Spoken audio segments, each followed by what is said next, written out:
Mr. Secretary, it's kind of ironic. The last time that I heard before today a Secretary of Defense talk about military involvement in Iraq was Secretary Donald Rumsfeld.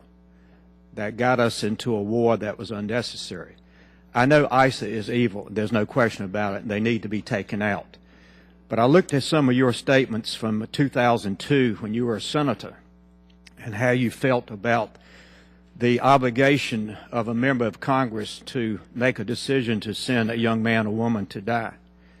I also looked at your statements in 2007 when, like myself, you came out against the surge in Iraq. Now we are possibly going to be asked by the President of the United States, like we were by George Bush, to authorize an AUMF. This is nothing but an abdication of our constitutional responsibility to give any president a AUMF. We tried this past year in June when we had the NDAA bill.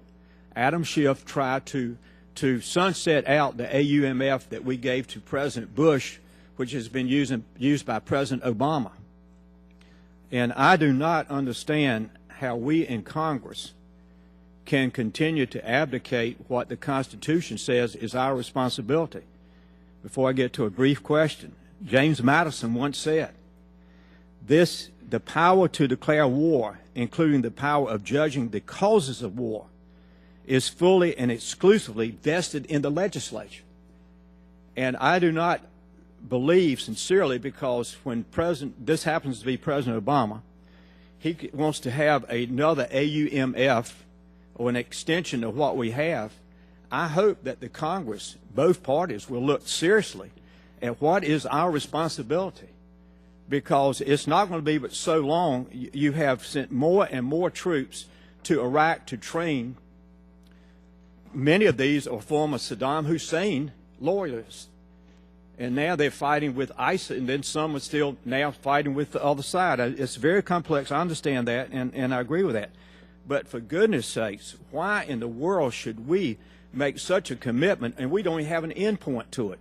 I would like for you or General Dempsey, I have great respect for both of you, to submit for the record two things very quickly. How does this new war end, in your opinion? And I realize it's just your opinion, but that's very important because of who you are. What is the end state of what we're trying to accomplish? The American people, over 50% of the American people do not want our personnel in Syria or in Iraq. And I will be honest with you, I don't know how we can convince the American people that a nation that's financially broke, you sat right here, General Dempsey, and you're exactly right, sequestration and all the budget problems coming your way, and yet you're asking for $5 or $6 billion to drop more armaments in Iraq and Syria. Where is it coming from? Please explain to the American people and to this Congress how this war is going to end someday, whether we are advisors or we're fighting. And I hope to God we're not fighting, and I hope we do not give the President a new AUMF. So if you get those into the committee for written form, then you won't have to answer the questions. But this, again, it looks like we're going down the same road that Secretary Donald Rumsfeld told us we had to do. We had to do. And yet we had no end point to that as well. So thank you very much. Congressman Jones, if I might just respond very briefly. You very accurately described my position when I was in the United States Senate. But it's basic, as you have noted, to the responsibilities of Congress. And an AUMF comes out of Congress, the authority of military force for a president. That authority comes from the Congress of the United States, and I too hope the Congress will engage in this. And I have great confidence the Congress will. They need to. They must. It is a responsibility of the Congress.